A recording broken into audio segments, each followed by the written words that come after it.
আসসালামু আলাইকুম, শুভেচ্ছা সহ আমন্ত্রণ জানাচ্ছি দেশের এবং দেশের বাইরে সকল দর্শক শ্রোতাকে চ্যানেল আই সংবাদ আয়োজন নিয়ে বার্তাকক্ষে রয়েছি আহমেদ মেহেদী হাসান। সংবাদের শুরুতেই চলুন জেনে নেওয়া যাক ফ্রেশ আটা ময়দা সুজি সংবাদ শিরোনাম।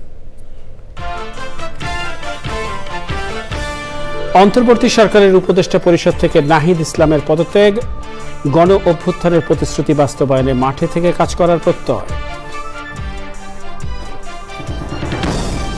পিলখানা হত্যাকাণ্ডে শহীদদের প্রতি শ্রদ্ধা জানিয়ে দোষীদের শাস্তি নিশ্চিতের ঘোষণা, প্রথমবার জাতীয় সেনা শহীদ দিবস পালন। সে সময়ের বিডিআর সদস্যরাই হত্যাকাণ্ড ঘটিয়েছে বললেন সেনাপ্রধান, নিজেরা হানাহানি করলে স্বাধীনতা বিপন্ন হতে পারে বলে সতর্কতা।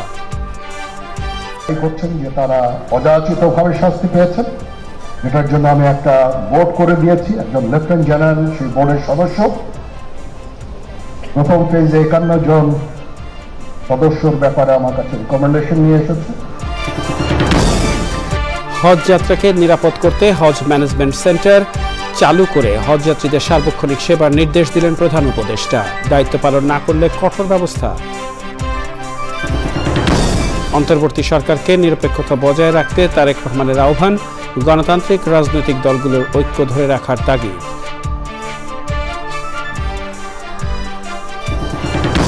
এবং বিএনপির ভাইস চেয়ারম্যান সাবেক মন্ত্রী আব্দুল্লাহ আল নোমানের মৃত্যু, দলের প্রতিষ্ঠাকালীন নেতার বিদায়ে রাজনৈতিক অঙ্গনে শোক।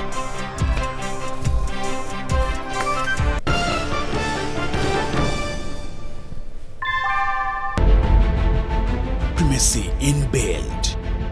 German technology, Bangladesh's first thermix rod, Salam Steel Thermex. সংবাদ শিরোনামগুলো জানাচ্ছিলাম। প্রিয় দর্শক, এখনকার সংবাদ আয়োজন একই সঙ্গে চ্যানেল আইয়ের ইউটিউব চ্যানেলে এবং চ্যানেল আইয়ের ওটিটি প্ল্যাটফর্ম আই স্ক্রিনে লাইভ স্ট্রিমিং হচ্ছে। যাওয়া যাক বিস্তারিত সংবাদে। অন্তর্বর্তী সরকারের উপদেষ্টার পদ থেকে পদত্যাগ করেছেন মোহাম্মদ নাহিদ ইসলাম। বলেছেন, গণ অভ্যুত্থানের প্রতিশ্রুতি বাস্তবায়নে মাঠে থেকে কাজ করবেন তিনি বলেন, সরকারে নয় রাজপথে থেকে দেশের কাজে বেশি অবদান রাখতে পারবেন তিনি। মোস্তফা মল্লিকের রিপোর্ট। প্রধান উপদেষ্টার বাসভবন যমুনায় উপদেষ্টা পরিষদের জরুরি অনানুষ্ঠানিক বৈঠক। এই বৈঠকে প্রধান উপদেষ্টার কাছে পদত্যাগপত্র জমা দেন দুটি মন্ত্রণালয়ের দায়িত্বপ্রাপ্ত উপদেষ্টা নাহিদ ইসলাম।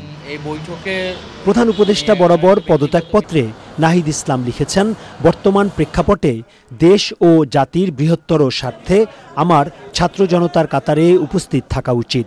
লিখেছেন, দায়িত্ব থেকে ইস্তফা দেয়া সমীচীন মনে করছি। উপদেষ্টা পরিষদের বৈঠক শেষে সাংবাদিকদের সঙ্গে কথা বলেন নাহিদ ইসলাম। দুইটি মন্ত্রণালয়ের দায়িত্ব থেকে আমি ইস্তফা দিয়েছি। এছাড়াও এই জুলাই ফাউন্ডেশন, জুলাই শহীদ স্মৃতি ফাউন্ডেশন সহ সরকারের যে সকল কমিটিতে আমি ছিলাম, এই সকল কমিটি থেকে আমি সাথে একই সাথে ইস্তফা আমার হচ্ছে। এবং গণ অভ্যুত্থানের আকাঙ্ক্ষা বাস্তবায়নের লক্ষ্যে আমাদের সেই সময় দায়িত্ব গ্রহণ করাটা আমাদের কাছে মনে হয়েছিল যৌক্তিক। নাহিদ ইসলাম বলেন, সরকারের বাইরে থেকে দেশের উন্নয়নে বেশি অবদান রাখা যাবে। দেশের বর্তমান যে পরিস্থিতি, সেই পরিস্থিতিতে একটি রাজনৈতিক শক্তির উত্থানের জন্য আমার রাজপথে থাকা প্রয়োজন, ছাত্র জনতার কাতারে থাকা প্রয়োজন। আমার যে গণ অভ্যুত্থানে যে ছাত্র জনতা অংশগ্রহণ করেছে, সেই শক্তিকে সংহত করতে আমি মনে করেছি যে আমার সরকারের থেকে আমার সরকারের বাইরে রাজপথে আমার ভূমিকা বেশি হবে। বর্তমান সরকারের সফলতার সঙ্গে ব্যর্থতাও আছে স্বীকার করেন নতুন রাজনৈতিক দলে অংশ নিতে যাওয়া এই তরুণ নেতা। তবে আইনশৃঙ্খলা পরিস্থিতির উন্নয়ন এবং দ্রব্যমূল্য নিয়ন্ত্রণে সরকার সফল হবে বলে আশাবাদী তিনি। Mostafa Mallik, Channel I, Dhaka. পিলখানা ট্র্যাজেডির 16তম বছরে প্রথমবারের মতো পালন করা হচ্ছে জাতীয় শহীদ সেনা দিবস। স্বরাষ্ট্র উপদেষ্টা বলেছেন, হত্যাকাণ্ডের ঘটনায় গঠিত তদন্ত কমিশনের মাধ্যমে দোষীদের যথাযথ শাস্তি নিশ্চিত করা হবে। তিনি সতর্ক করে বলেন, দেশের আইন শৃঙ্খলা পরিস্থিতি নিয়ন্ত্রণে কোনো বাহিনীর কারো গাফিলতি পেলে ছাড় দেয়া হবে না। সাদি মাহমুদের রিপোর্ট। পিলখানা ট্র্যাজেডির পর কেটে গেছে 16 বছর। দীর্ঘ সময়েও শোক কাটিয়ে উঠতে পারেননি শহীদদের স্বজনরা। 2009 সালের 25 এবং 26শে ফেব্রুয়ারি সে সময়ের বিডিআর সদর দফতরে বিদ্রোহের নামে হত্যা করা হয় 57 সেনা কর্মকর্তা সহ 74 জনকে। প্রতি বছর এই দিনটিতে নিহতদের স্বজন ও সহকর্মীরা জড়ো হন বনানীর সামরিক কবরস্থানে, শ্রদ্ধা, ভালোবাসা আর দোয়ায় স্মরণ করেন তাদের। শহীদ সেনা সদস্যদের প্রতি শ্রদ্ধা নিবেদন করেন রাষ্ট্রপতি ও প্রধান উপদেষ্টার পক্ষে তাদের সামরিক সচিব, স্বরাষ্ট্র উপদেষ্টা, 3 বাহিনীর প্রধান, জননিরাপত্তা বিভাগের সিনিয়র সচিব ও বিজিবির মহাপরিচালক। পরে শহীদদের স্বজনরা শ্রদ্ধা জানান। আমরা যারা বিচারটা দেখে দিতে পারি, যারা মারা গেছে তাদের আত্মাটা শান্তি পায় যে বিচার হচ্ছে। শেখ হাসিনার রেজিমে বিচারটা কখনো হবে না, কারণ ওখানে তৎকালীন প্রধানমন্ত্রী নিজেই এই হত্যাকাণ্ডের সাথে সরাসরি জড়িত। যতদিন না মৃত্যু হয় ততদিন বিচার চাবো, সঠিক বিচার। যারা ক্রিমিনাল পলাতক আছে তাদেরকে কঠোর শাস্তি দেওয়া। দোষীদের যথাযথ শাস্তি নিশ্চিত করার প্রত্যয় জানান স্বরাষ্ট্র উপদেষ্টা। বর্তমান আইন শৃঙ্খলা পরিস্থিতি নিয়েও কথা বলেন তিনি। আমরা কিন্তু শহীদ সেনা দিবস ঘোষণা করেছি, আরেকটা দাবি ছিল যে বিচার, ওই জন্য কিন্তু আমরা কমিশন করে দিয়েছি। রিপোর্টের বেসিসে আমরা যারা দোষী সাব্যস্ত হবে তাদেরও বিচারে আওতায় নেওয়া হবে। বিএনপির পক্ষ থেকে শ্রদ্ধা জানান দলটির মহাসচিব। হাসিনার নেতৃত্বে আওয়ামী লীগ তারা অত্যন্ত পরিকল্পিতভাবে এই ঘটনাটির সঙ্গে যোগ সাজশ করে যথাসময় যথাযথ ব্যবস্থা গ্রহণ না করে তারা এই ঘটনাগুলো ঘটতে দেন। দীর্ঘ 16 বছর পর চলতি বছর থেকে দিনটি জাতীয় শহীদ সেনা দিবস হিসেবে পালন করা হচ্ছে।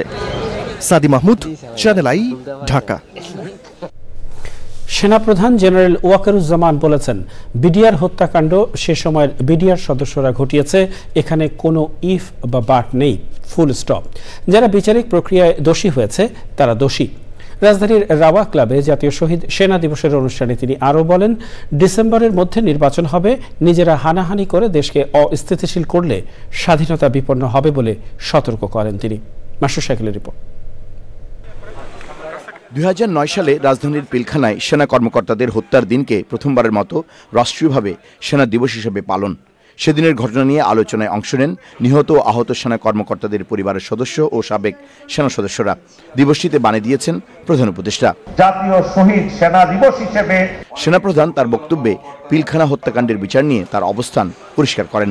এই বর্বরতা কোনো সেনা সদস্য করেনি, সম্পূর্ণটাই তদানীন্তন বিজিবির সদস্য দ্বারা সংঘটিত। Full stop. এখানে কোনো ইফ এবং বাট নাই। এখানে যদি ইফ এবং বাট আনেন, এই যে বিচারিক কার্যক্রম এতদিন ধরে হয়েছে সেই বিচারিক প্রক্রিয়া ব্যাহত হবে। যে সমস্ত সদস্য শাস্তি পেয়েছে তারা শাস্তি পাওয়ার যোগ্য। তিনি বলেন, সেনাবাহিনীতে গত 15 বছরে বঞ্চিতদের প্রতি ন্যায় বিচার করা হচ্ছে।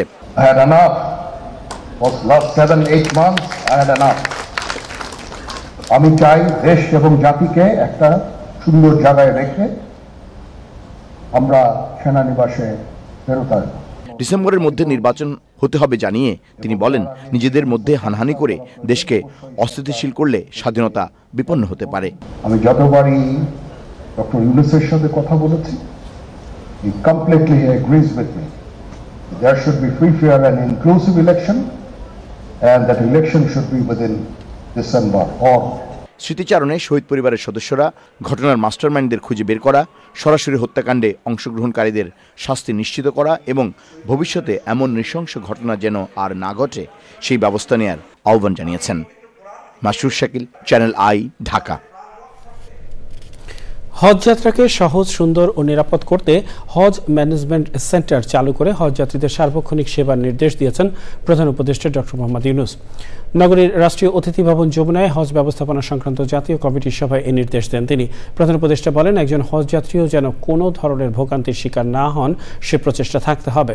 দেশের লাইসেন্সপ্রাপ্ত হজ এজেন্সি, হজযাত্রী নিবন্ধনকারী এজেন্সি এবং লিড এজেন্সিগুলোর দায়িত্ব কী হবে সেটা সুস্পষ্টভাবে লিপিবদ্ধ করে বুকলেট আকারে এবং অনলাইনে প্রকাশের নির্দেশ দেন প্রধান উপদেষ্টা।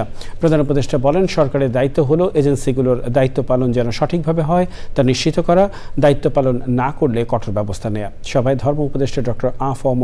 খালিদ হোসেন উপস্থিত ছিলেন। রিপোর্ট পড়ে দেখার সময় নেই, তাহলে এতগুলো সংস্কার কমিশন এবং টাস্ক ফোর্স গঠনের কারণ জানতে চাইলেন অর্থনীতির কৌশল পুনর্নির্ধারণে গঠিত টাস্ক ফোর্সের চেয়ারম্যান KAS মুর্শিদ। ওই আলোচনায় মঞ্চে বসা একটি কমিশনের প্রধান ডক্টর ইফতেখারুজ্জামান এবং KAS মুর্শিদের কাছে অধ্যাপক রেহমান সোবহান জানতে চান তাদের কোনো সুপারিশ সরকারের কারো মনোযোগে আছে কি না। আরেক সেশনে বিএনপি নেতা আব্দুল আউয়াল মিন্টু অভিযোগ করেন সংস্কারের নামে অর্থনীতি আর রাজনীতিকে আলাদা করে ফেলার চেষ্টা চলছে। রিজভী নওয়াজের রিপোর্ট। সেন্টার ফর পলিসি ডায়ালগ সিপিডির আয়োজনে ব্রাক সেন্টার ইনে দুদিনের সংলাপ। অর্থনীতি বিষয়ে গঠিত টাস্কফোর্সের রিপোর্ট নিয়ে আলোচনার সমাপনী অধিবেশনে অন্তর্বর্তী সরকারের অগ্রাধিকার এবং মনোযোগ নিয়ে হতাশা প্রকাশ করেন সবাই। I was talking to one advisor. He said, আপনারা আমাদেরকে বুঝিয়ে দেন আপনারা কি লিখেছেন, কারণ আমাদের দুপাতা পড়ারও সময় নাই। So if that's the reality, তো সেখানে তাহলে আমাদেরকে দিয়ে কাজটা কেনই বা করানো হলো? দুর্নীতি কমিশন রেগুলার ফোন পাচ্ছে। SF Salman Rahman is being replaced by another set of individuals. It's already there. So what do we do about this? Report পাননি বলে সোমবার উদ্বোধনী পর্বে বাণিজ্য উপদেষ্টার বক্তব্য শোনার পরের দিন পরিকল্পনা উপদেষ্টার অনুপস্থিতি নিয়ে কথা বলেন Rehman Sobhan. If you are serious about the reforms, at least engage in an advocacy process with your group and see how much of the reforms you can market to Wahid to begin with, and then beyond that to Professor Yunus in the interim government. এটা যখন আমি এক নজর পড়লাম, আমার কাছে মনে হলো যে ওনারা রাজনীতিকে অর্থনীতিকে টোটালি বাইরে করে দিয়েছেন, যে অ্যাজ ইফ একটা দেশে শুধু অর্থনীতি আছে, রাজনীতি বলতে কিছু নেই। অর্থনীতি, রাজনীতি সহ গোটা শাসন ব্যবস্থায় আমূল সংস্কারের উদ্দেশ্যে অন্তর্বর্তী সরকার 2 ধাপে 11টি কমিশন গঠন করে। এর মধ্যে 6 কমিশনের পূর্ণাঙ্গ রিপোর্ট প্রকাশ করে সরকার। শ্বেতপত্র এবং অর্থনীতি বিষয়ে গঠিত টাস্কফোর্সের রিপোর্টও হাতে পেয়েছে সরকার। Rizvi Nawaz, Channel I, Dhaka. গণতান্ত্রিক রাজনৈতিক দলগুলোর মধ্যে ঐক্য ধরে রাখার আহ্বান জানিয়েছেন বিএনপির ভারপ্রাপ্ত চেয়ারম্যান তারেক রহমান। কুমিল্লা মহানগর বিএনপির দ্বিবার্ষিক সম্মেলনে ভার্চুয়ালি যুক্ত হয়ে তিনি বলেন, ঐক্যে যেন ফাটল না ধরে সেজন্য সবাইকে সতর্ক থাকতে হবে। অন্তর্বর্তী সরকারকে নিরপেক্ষতা ধরে রাখতে হবে বলেও মন্তব্য করেন তারেক রহমান। মইনুল হাসানের রিপোর্ট। কুমিল্লা টাউন হল মাঠে প্রথমবারের মতো কুমিল্লা মহানগর বিএনপির দ্বিবার্ষিক সম্মেলন অনুষ্ঠিত হয়েছে। দ্বিবার্ষিক সম্মেলনের প্রধান অতিথি বিএনপির ভারপ্রাপ্ত চেয়ারম্যান তারেক রহমান লন্ডন থেকে ভার্চুয়ালি যুক্ত হন সম্মেলনে।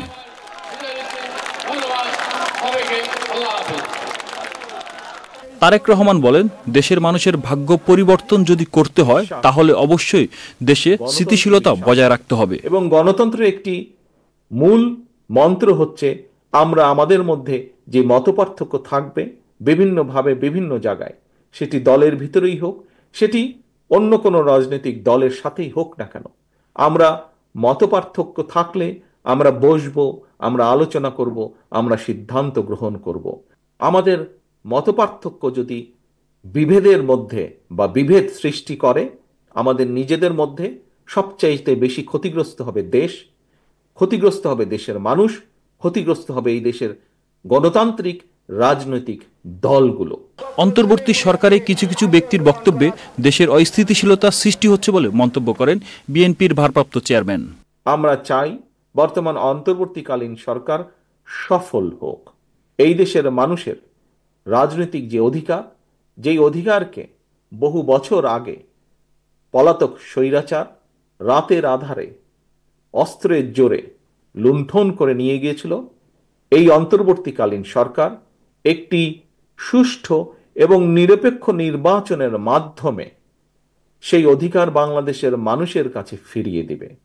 সবাই যত বেশি ঐক্যবদ্ধ থাকা যাবে, গণতন্ত্র তত বেশি সুসংহত হবে জানিয়ে দলের প্রতিটি নেতাকর্মীদের ঐক্যবদ্ধ থাকার আহ্বান জানান তারেক রহমান। মানুষের কাছে ফিরিয়ে দিবে। Moinul Hasan, channel I, Comilla. বিএনপির ভাইস চেয়ারম্যান, সাবেক মন্ত্রী ও বীর মুক্তিযোদ্ধা আব্দুল্লাহ আল নোমান মারা গেছেন। ইন্না লিল্লাহি ওয়া ইন্না ইলাইহি রাজিউন। মঙ্গলবার সকালে অসুস্থ বোধ করলে রাজধানীর একটি হাসপাতালে নেওয়ার পর চিকিৎসকরা তাকে মৃত ঘোষণা করেন। দুপুরে জাতীয় সংসদ ভবনের দক্ষিণ প্লাজার পর নয়াপল্টনে বিএনপির কেন্দ্রীয় কার্যালয়ের সামনে এবং আসরের পর তার জানাজার নামাজে অংশ নেন রাজনৈতিক অঙ্গন সহ বিভিন্ন ক্ষেত্রের বিশিষ্টজনেরা। তাঁর মরদেহ বিএসএমএমইউ হাসপাতালের হিমঘরে থাকবে। বৃহস্পতিবার চট্টগ্রামে নেওয়ার পর শুক্রবার বাদ জুমা দুটি জানাজার নামাজ শেষে তাকে দাফন করা হবে। বিএনপির বর্ষিয়ান এই রাজনীতিবিদের মৃত্যুতে দলের ভারপ্রাপ্ত চেয়ারম্যান তারেক রহমান শোক জানিয়েছেন। রাহুল রায়ের রিপোর্ট। বাম রাজনীতি দিয়ে রাজনৈতিক জীবনের শুরু দেশের রাজনীতিতে এক উজ্জ্বল ব্যক্তিত্ব আব্দুল্লাহ আল নোমানের। বিএনপির প্রতিষ্ঠাকাল থেকেই দলটির প্রতিষ্ঠাতা ও সাবেক রাষ্ট্রপতি জিয়াউর রহমানের হাত ধরে বিএনপির রাজনীতিতে পদার্পণ। চট্টগ্রাম ৯ আসন থেকে ৩ বার সংসদ সদস্য নির্বাচিত হয়েছেন।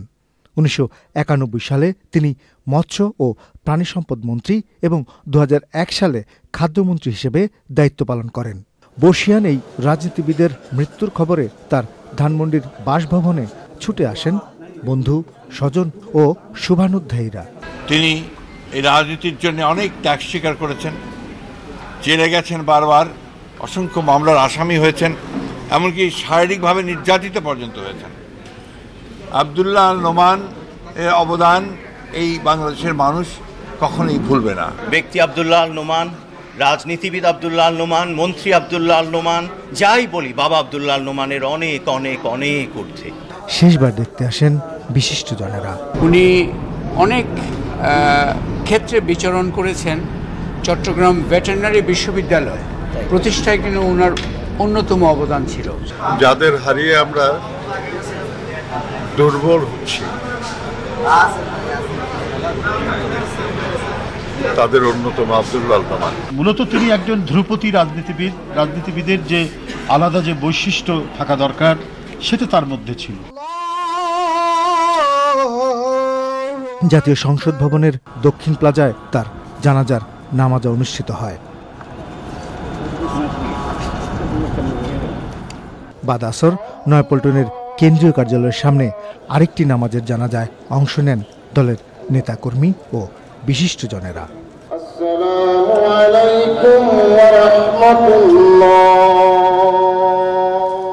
চট্টগ্রামে একটি সমাবেশে প্রধান অতিথি হিসেবে উপস্থিত থাকার কথা ছিল আব্দুল্লাহ আল নোমানের। চট্টগ্রামে নিজের গ্রামের বাড়িতে দাফন হওয়ার কথা রয়েছে ৭১-এর মহান মুক্তিযুদ্ধে অংশ নেওয়া এই বরেণ্য রাজনীতিবিদের। রাহুল রায়, চ্যানেল আই, ঢাকা। অমর একুশে বইমেলার ২৫তম দিনে প্রকাশিত হয়েছে প্রেরণা, আত্ম উন্নয়ন এবং বিশ্লেষণধর্মী নানা বই। মঙ্গলবার মেলার ক্রেতা ও দর্শনার্থী সমাগম অন্য দিনের চেয়ে কিছুটা কম ছিল, জানাচ্ছেন ইফতেখার উদ্দিন। পছন্দের বই খুঁজে দেখা, লেখক পাঠকের আড্ডা আর দর্শনার্থীদের পদচারণায় মুখর ছিল অমর একুশে বইমেলা। স্টার্ট আপ বাংলাদেশ বইয়ের মোড়ক উন্মোচন হয়েছে গতিধারা থেকে। আমাদের আসলে কিছুটা অভিজ্ঞতা হয়েছে সব অ্যাসপায়ারিং এন্টারপ্রেনার্স যারা স্টার্ট আপ ফর্ম করতে চায় বা ইনিশিয়াল স্টেজে আছে তাদের সাথে কাজ করার। ওই অভিজ্ঞতা থেকে আমাদের মনে হচ্ছে যে এরকম অনেক ধরনের অসুবিধার সম্মুখীন হয় তারা, যেগুলো হয়তো এই বইটা তাদেরকে হেল্প করতে পারে। কম্প্রিহেন্সিভ গাইডটা নিয়ে এসেছি, যেটাতে মানুষ যখন এই পুরো জিনিসটা পড়বে তখন তারা একটা স্টার্ট আপ কীভাবে আইডিয়েশন থেকে মার্কেট লঞ্চ পর্যন্ত ব্যবসাটা নিয়ে যেতে পারবে সেটা তারা এখান থেকে শিখে যেতে পারবে। সুফি ও বিশ্লেষণধর্মী নানা বই মিলছে লালন বিশ্ব সংঘের স্টলে। এটি হচ্ছে হযরত মুহাম্মদ সাল্লাল্লাহু আলাইহি সাল্লাম এবং তার পরিবার পরিজনদের উপর লেখা এবং সবচেয়ে সমৃদ্ধশীল, এবং বইটির মধ্যে অত্যন্ত মূল্যবান অনেক তথ্য আছে। সুফিবাদের পাঠক যারা গবেষণা করে, যারা ইসলাম নিয়ে চিন্তা করেন, কুরআন নিয়ে চিন্তা করেন, তারা কিন্তু সুফিবাদের বইগুলো খুঁজেন এবং আমার বিশ্বাস এই সুফিবাদের কারণে ইসলামের প্রকৃত সত্য প্রচারিত হবে। মোড়ক উন্মোচন মঞ্চে উন্মোচিত হয়েছে নতুন নতুন বই। লেখক মোহাম্মদ আলতাফ হোসেনের 4টা বই, স্তব্ধ ভালোবাসা, নিঃশব্দ প্রতিবাদ, নীলাকাশ আবাদ বিচরণ। এবার আমার নতুন বই এসেছে দত্ত। এটি একটি জীবনমুখী বাস্তবধর্মী 21টি গল্প নিয়ে বইটি রচনা করা হয়েছে এবং বইটি মেডিকেল বেসড আজোস্পার্মিয়া ডিজিজ পাশাপাশি একটা স্পেশাল সাইড, এটার উপর ভিত্তি করে বইটি লেখা হয়েছে। আমি তোমার চোখ দেখেছি এই বইতে আমি মেনলি বৈষম্য বিরোধী ছাত্র আন্দোলনের প্রায় 10-12টা কবিতা আছে, সাথে প্যালেস্টাইন যে ক্রাইসিস ওইটার উপরে কিছু কবিতা আছে, আর কিছু কবিতা আছে মানুষকে নিয়ে। আমার এই বইটির নাম হচ্ছে নারীর কলমে দক্ষিণ এশিয়ার গল্প। এটি একটি দ্বিভাষিক গ্রন্থ। এই বইটির মূলত উদ্দেশ্য হচ্ছে যে দক্ষিণ এশিয়ার গল্পগুলো বাংলাদেশের পাঠকের কাছে এবং বিশ্বের পাঠকের কাছে পৌঁছানো। এখানে বাংলাদেশের 14 জন খুব প্রমিনেন্ট রাইটারের লেখা রয়েছে। অমর একুশে বইমেলায় প্রকাশিত বইয়ের সংখ্যা 2700 ছাড়িয়েছে। Iftekhar Uddin, Channel I, Dhaka. প্রিয় দর্শক, এ পর্যায়ে রয়েছে আই স্পোর্টস।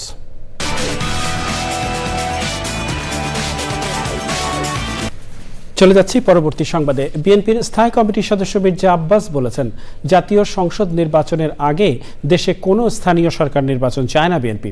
এদেশে গণতন্ত্র প্রতিষ্ঠা করতে বিএনপি 17 বছর রাজপথে আন্দোলন করে 5000 নেতাকর্মী জীবন দিয়েছে। মঙ্গলবার বিকেলে নারায়ণগঞ্জের জেলা বিএনপি আয়োজিত জনসভায় এসব কথা বলেন তিনি। মির্জা আব্বাস আরও বলেন, সংস্কার যা করার করেন, এই সরকার আগে স্থানীয় নির্বাচন করে তাদের অবস্থান শক্ত করতে চাইছে।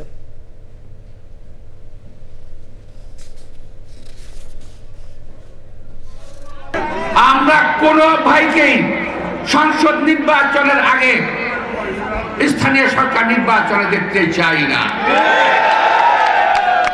সংসদ নির্বাচনের আগে বাংলাদেশে অন্য কোন নির্বাচন নয়। 17 বছর রাজপথে লড়াই করেছি, এটা স্থানীয় সরকার নির্বাচনের জন্য নয়, এটা সংসদ নির্বাচনের জন্য। বাংলাদেশ জামায়াতে ইসলামীর নায়েবে আমির ডক্টর সৈয়দ আব্দুল্লাহ মোহাম্মদ তাহের বলেছেন, স্বাধীনতা, সার্বভৌমত্ব ও গণতন্ত্র রক্ষায় সব রাজনৈতিক দলকে ঐক্যবদ্ধ থাকতে হবে। বিকেলে জাতীয় প্রেস ক্লাবে সেনা শহীদ দিবস উপলক্ষে ঢাকা মহানগর দক্ষিণ জামায়াতে আয়োজিত এক আলোচনা সভায় তিনি বলেন, বিডিআর হত্যাকাণ্ড নিছক কোনো দুর্ঘটনা নয়, এটি পরিকল্পিত ষড়যন্ত্র। এ সময় তরুণদের নেতৃত্বে নতুন দল গঠনের উদ্যোগকেও স্বাগত জানান এই জামায়াত নেতা।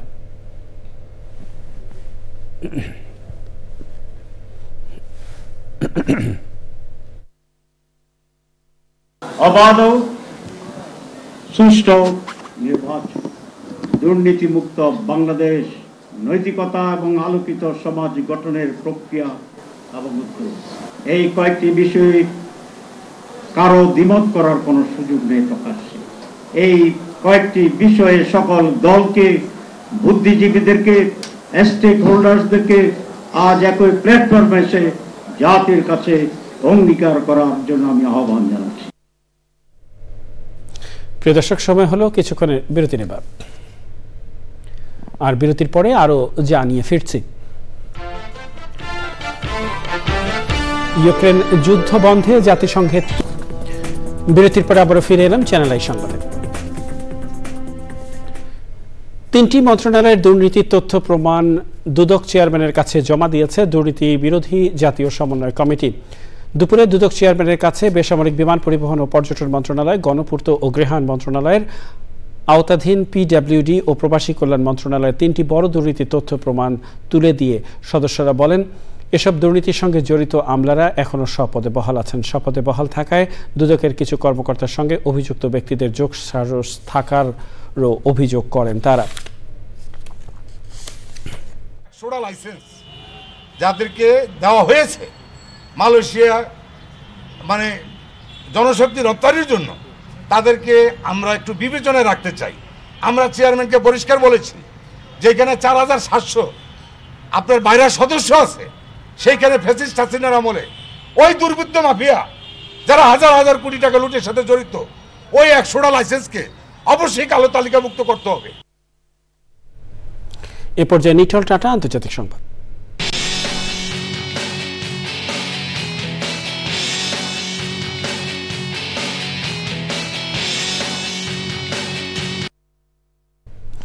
ইউক্রেন যুদ্ধ বন্ধে জাতিসংঘের সাধারণ পরিষদে উত্থাপিত 3টি প্রস্তাব নিয়ে ভোটাভুটিতে রাশিয়ার পক্ষে ভোট দিয়েছে যুক্তরাষ্ট্র। যুক্তরাষ্ট্রের এমন ভারসাম্য অবস্থাকে স্বাগত জানিয়েছে মস্কো। এদিকে রাশিয়াকে আগ্রাসী হিসেবে উল্লেখ না করে যুদ্ধ বন্ধে যুক্তরাষ্ট্রের প্রস্তাবে সম্মতি দিয়েছে জাতিসংঘ। তবে ফ্রান্সের প্রেসিডেন্ট ইমানুয়েল ম্যাক্রো হুঁশিয়ার করে বলেছেন, শান্তি মানেই ইউক্রেনের আত্মসমর্পণ করা নয়, কোনো ধরনের নিশ্চয়তা ছাড়া যুদ্ধবিরতিও হওয়া উচিত নয়। রুশ প্রেসিডেন্ট ভ্লাদিমির পুতিন বলেন, ইউক্রেনের শান্তি আলোচনায় শেষ পর্যন্ত ইউরোপের অংশগ্রহণের প্রয়োজন হবে, তবে মস্কো প্রথমে ওয়াশিংটনের সঙ্গে আস্থার সম্পর্ক তৈরি করতে চায়।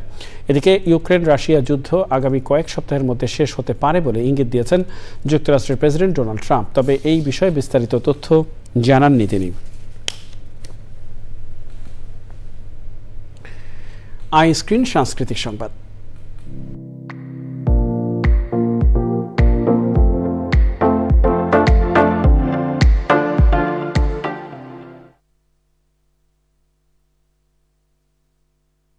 মহান আন্তর্জাতিক মাতৃভাষা ও শহীদ দিবস উপলক্ষে আলোচনা সভা, পুরস্কার প্রদান এবং সাংস্কৃতিক সন্ধ্যা করেছেন বাংলাদেশ ফেডারেল সাংস্কৃতিক পরিষদ।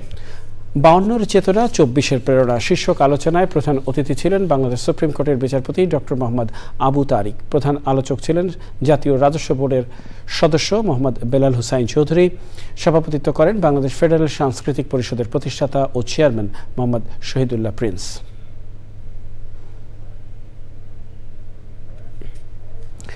এ সময় আরও ছিলেন সংবিধান বিশেষজ্ঞ ব্যারিস্টার আব্দুল্লাহ আল মামুন, গণপূর্ত অধিদপ্তরের অতিরিক্ত প্রধান প্রকৌশলী মোহাম্মদ আশরাফুল হক, অধ্যাপক ডক্টর হামিদা খানম, পরিষদের মহাসচিব শাহেদ মোহাম্মদ অন্যরা।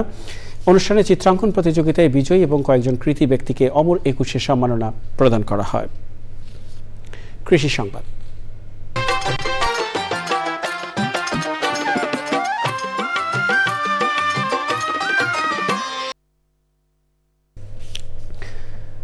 আমের রাজধানী খ্যাত চাঁপাইনবাবগঞ্জের গাছে গাছে এবছর প্রচুর মুকুল এসেছে। আবহাওয়া অনুকূল থাকলে এবং রোগবালাইয়ের আক্রমণ না হলে ভালো ফলন হওয়ার আশা করা হচ্ছে। আমের মুকুলের পরিচর্যায় ব্যস্ত সময় পার করছেন জেলার আম চাষি ও ব্যবসায়ীরা।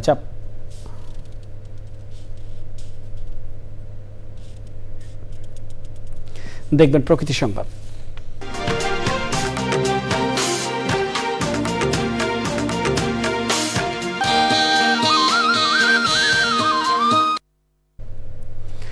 স্থানীয়দের অসচেতনতা ও কর্তৃপক্ষের অব্যবস্থাপনায় অস্তিত্ব সংকটে পড়েছে ময়মনসিংহ জেলা স্কুলটির ছাত্রাবাসের পাশে ঐতিহ্যবাহী পুকুরটি।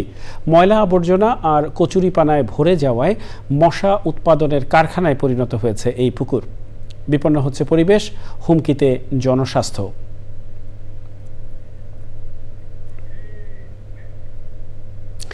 যাওয়া যাক ঢাকা ব্যাংক পিএলসি বাণিজ্য সংবাদে।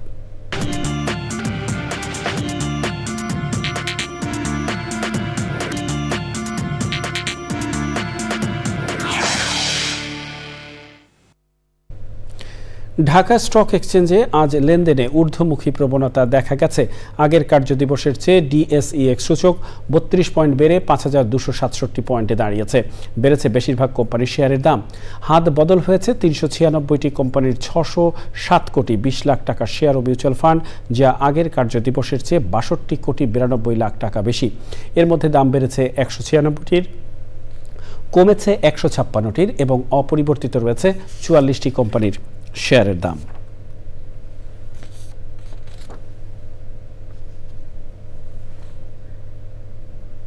প্রিয় দর্শক, সময় হলে আবারও কিছুক্ষণের বিরতি নেবার, আর বিরতির পরে আরো যা থাকছে।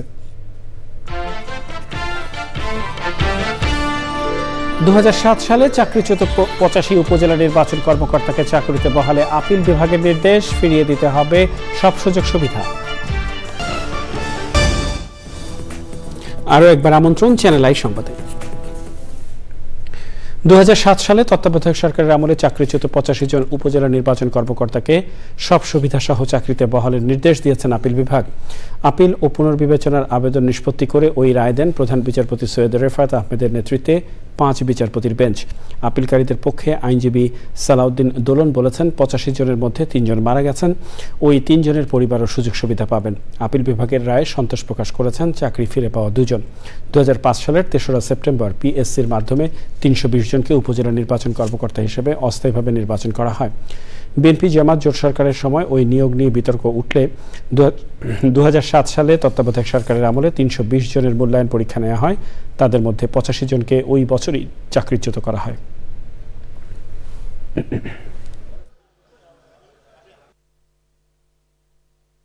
আপিল বিভাগ সেই রিভিউ পিটিশনে লিভ গ্রান্ট হওয়ার পরে অ্যাপিল অ্যালাউ করেছেন, সবাইকে চাকরিতে পুনর্বহাল করেছেন সকল সুযোগ সুবিধা সহ, শুধু যেই সময়টা ওনারা কর্মরত ছিলেন না সেই সময়টা লিভ এক্সট্রাঅর্ডিনারি লিভ হিসেবে ট্রিট করা হবে। অনেক অনেক আমাদের সাথে অন্যায় করা হয়েছিল, মানে অন্যায়ভাবে আমাদের চাকরি থেকে বাদ দেওয়া হয়েছিল, সেটা মানে আপনারা রায়বাজার প্রতিষ্ঠা হয়েছে, আমরা খুব খুশি। আন্তর্জাতিক মাতৃভাষা দিবসের রজত জয়ন্তী উদযাপন উপলক্ষে বাংলাদেশ জাতিসংঘ সমিতির আয়োজনে রাজধানীতে সেমিনার হয়েছে। আলোচনায় প্রত্যেকটি মানুষের তার নিজস্ব ভাষার কথা বলার অধিকারের ওপর জোর দিয়ে তা সংরক্ষণে সংশ্লিষ্টদের এগিয়ে আসার আহ্বান জানানো হয়। পাশাপাশি তুলে ধরা হয় আন্তর্জাতিক মাতৃভাষা ইনস্টিটিউটের কার্যক্রম এবং ভবিষ্যতে আরও গতিশীল করার নানা প্রস্তাবনা। এ সময় ছিলেন আন্তর্জাতিক মাতৃভাষা ইনস্টিটিউটের মহাপরিচালক অধ্যাপক ডক্টর মোহাম্মদ আসাদুজ্জামান, ঢাকা বিশ্ববিদ্যালয়ের বাংলা বিভাগের অধ্যাপক ডক্টর তারিক মঞ্জুর, ক্ষুদ্র নৃগোষ্ঠী সাংস্কৃতিক ইনস্টিটিউটের পরিচালক নেহলা মং ও অন্যরা। পুরান ঢাকার ভৌগোলিক অবস্থান, অর্থনীতি, ঐতিহ্য এবং সম্ভাবনা শীর্ষ কর্মশালার আয়োজন করা হয় ধানমন্ডির আলিয়াস ফ্রান্সিসে। বিশ্বব্যাংক, আলিয়াস ফ্রান্সিস, ঢাকা দক্ষিণ City Corporation, Institute of Architect, Bangladesh Institute of প্ল্যানার্সের সম্মিলিত অংশগ্রহণে এতে পুরনো ঢাকার সার্বিক অবস্থা নিয়ে জরিপ এবং গবেষণা করা হয়। পাশাপাশি এসব অঞ্চলকে কিভাবে আরও সমৃদ্ধ করে তোলা যায় তা নিয়েও কর্মশালায় আলোচনা করা হয়।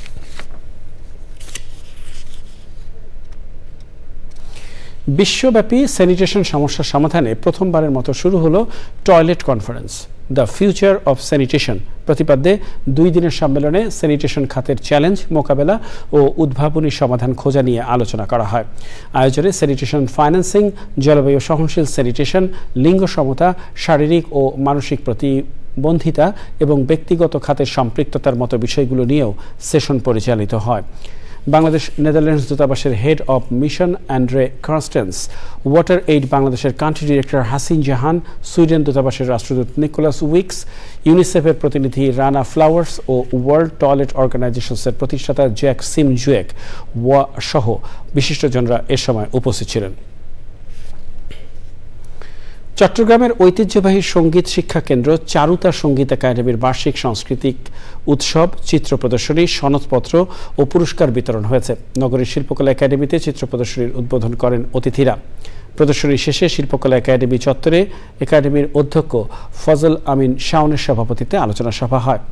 উপস্থিত ছিলেন চট্টগ্রাম জেলার শিশু বিষয়ক কর্মকর্তা মোসলে উদ্দিন সায়োনিজ ও ওয়ার্ল্ড এর পরিচালক খালিদ মাহমুদ তানভীর, সাংস্কৃতিক ব্যক্তিত্ব পঙ্কজ কুমার সাহা, একাডেমির নির্বাহী পরিচালক শাহিন আক্তার জলি এবং অন্যরা। পরে বিজয়ীদের মাঝে পুরস্কার বিতরণ করা হয়। বাংলাদেশ এগ্রো প্রসেসর্স অ্যাসোসিয়েশন বাপা এবং rainbow exhibition and event management services rims এর যৌথ আয়োজনে রাজধানীর ইন্টারন্যাশনাল কনভেনশন সিটি বসুন্ধরা ICCB-তে শুরু হয়েছে 3 দিনব্যাপী 10ম বাপা ফুড প্রো ইন্টারন্যাশনাল এক্সপো 2025। মেলায় বাংলাদেশের পাশাপাশি চীন, ভারত, যুক্তরাষ্ট্র, যুক্তরাজ্য, Thailand, Italy, Canada, France, Denmark, Sri Lanka থেকে 2 শতাধিক প্রতিষ্ঠান নিজেদের পণ্য এবং সেবা প্রদর্শন করছে।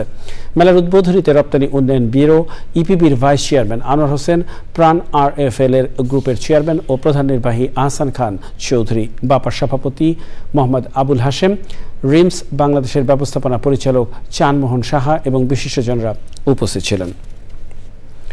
রাজধানীতে তামাক পণ্যে কার্যকর করারোপ শীর্ষক সেমিনারে বক্তারা বলেছেন, সিগারেট সহ অন্য তামাক পণ্যে কার্যকর করারোপ না করায় সাম্প্রতিক অর্থ বছরগুলোতে সরকার বিপুল রাজস্ব আহরণের সুযোগ হারিয়েছে এবং নিম্ন আয়ের মানুষ এবং কিশোর তরুণীদের কাছে সিগারেটের সহজলভ্যতাও কমানো সম্ভব হয়নি। রাজধানীর বিশ্ব সাহিত্য কেন্দ্রে বেসরকারি উন্নয়ন গবেষণা সংস্থা উন্নয়ন সমন্বয়ের জনস্বাস্থ্য সুরক্ষায় তামাক পণ্যে কার্যকর করারোপ শীর্ষক সেমিনারে আলোচকরা এ মত প্রকাশ করেন। সেমিনারে মূল প্রবন্ধ উপস্থাপন করেন উন্নয়ন সমন্বয়ের গবেষণা পরিচালক আব্দুল্লাহ নাদভি। আলোচনায় অংশ নেন সিপিডির গবেষণা পরিচালক ডক্টর খন্দকার গোলাম মোয়াজ্জেম, ঢাকা বিশ্ববিদ্যালয়ের অধ্যাপক ডক্টর শাফিউন নাহিন শিমুল, সহযোগী অধ্যাপক ডক্টর সুজানা করিম এবং অন্যরা। প্রিয় দর্শক, সময় হলো আবারও কিছুক্ষণের বিরতি নেওয়ার। আর বিরতির পর খেলার খবরে জানিয়ে ফিরে বিরতির পরে আবারও ফিরে এলাম চ্যানেল আই সংবাদে। আন্তর্জাতিক মাতৃভাষা দিবস উপলক্ষে সৌদি আরবের জেদ্দায় বাংলাদেশ কনসুলেট এবং বাংলাদেশ ইন্টারন্যাশনাল স্কুল অ্যান্ড কলেজের সাংস্কৃতিক অনুষ্ঠান হয়েছে। কনসুলেটে বিভিন্ন দেশের ভাষায় সঙ্গীত পরিবেশন করা হয়। অনুষ্ঠানে শুভেচ্ছা বক্তব্য রাখেন কনসাল জেনারেল মিয়া মোহাম্মদ মাইনুল কবির। বাংলাদেশ ইন্টারন্যাশনাল স্কুলে সাংস্কৃতিক অনুষ্ঠানে অংশগ্রহণ করে ছাত্রছাত্রীরা। উপস্থিত ছিলেন কমার্শিয়াল কাউন্সিলের নাহিদা হাবিবা, প্রতিষ্ঠানের চেয়ারম্যান আতাউর রহমান মুকুল এবং অন্যরা। জানাবো খেলার খবর।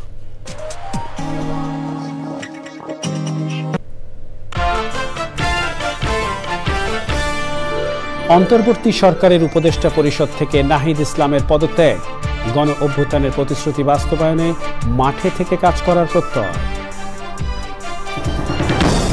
পিলখানা হত্যাকাণ্ডে শহীদদের প্রতি শ্রদ্ধা জানিয়ে দোষীদের শাস্তি নিশ্চিতের ঘোষণা, প্রথমবার জাতীয় সেনা শহীদ দিবস পালন।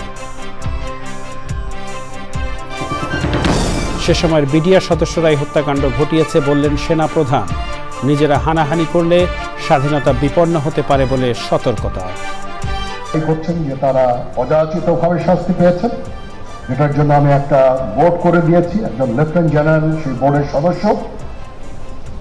প্রথম ফেজে 51 জন সদস্যর ব্যাপারে আমার কাছে রিকমেন্ডেশন নিয়ে এসেছে। হজ যাত্রাকে নিরাপদ করতে হজ ম্যানেজমেন্ট সেন্টার চালু করে হজ যাত্রীদের সার্বক্ষণিক সেবার নির্দেশ দিলেন প্রধান উপদেষ্টা। দায়িত্ব পালন না করলে কঠোর ব্যবস্থা। অন্তর্বর্তী সরকারকে নিরপেক্ষতা বজায় রাখতে তারেক রহমানের আহ্বান, গণতান্ত্রিক রাজনৈতিক দলগুলোর ঐক্য ধরে রাখার তাগিদ।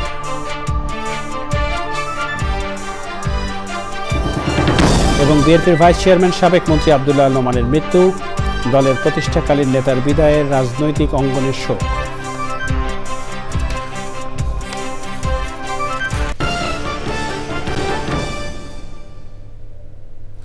প্রিয় দর্শক, চ্যানেলের সর্বশেষ সংবাদ জানতে ভিজিট করুন channelionline.com এ। যুক্ত থাকুন আমাদের সোশ্যাল মিডিয়া প্ল্যাটফর্মগুলোর সাথে।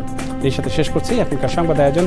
সংবাদে এতক্ষণ আমাদের সাথে থাকার জন্য সংবাদ টিমের সবার পক্ষ থেকে আপনাদের আবারও শুভেচ্ছা।